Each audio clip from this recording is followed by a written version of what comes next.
Habari Tanzania, habari Zanzibar. Kwa jina ni Kasim Suleiman, ni mkurugenzi kutoka chuo cha Zoe Institute kilichopo Amani, Zanzibar. Ni chuo ambacho kinajishughulisha na mafunzo tofauti tofauti. Tunayo course za driving, tunazo course za lugha tofauti tofauti, course za kompyuta, course za urembo, course za utalii na kadhalika.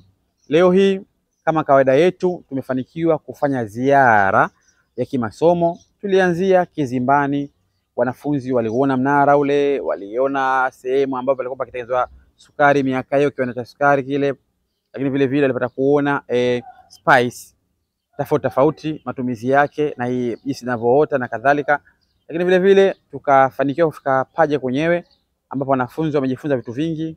Kwanza kuliona eneo lenyewe husika, lakini vile vile kuangalia mandhari, lakini vile vile kufanya activities kwa vitendo.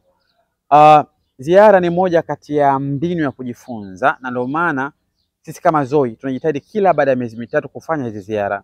Kwa hiyo niendelee kuwashukuru Wazanzibari wa Tanzania kwa kutusupport, lakini vile vile niendelee kuwashauri kwa wale ambao wapo mitaani hawana shughuli yoyote, nadhani Zoe ni sehemu rafiki wao kuweza kufika.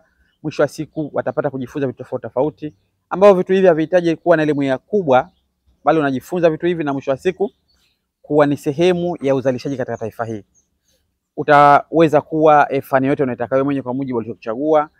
Nadhani tunaona kwamba Zanzibar ni kisiwa cha utalii, kwa unaweza kama katika swala la tour guide unaweza kufanya kazi maeneo hayo. Kozi za urembo unaweza kufunga saluni yako watoto wa kike, lakini vile vile kozi za kompyuta unaweza kujiajiri mwenyewe na kadhalika. Kwa hiyo niwashukuru Zanzibari, lakini endelee kuwashauri Zanzibari kuweza kuisupport Zoe na kujiunga Zoe. Zoe tupo kwa ajili yenu. Zoe Institute, connection to development.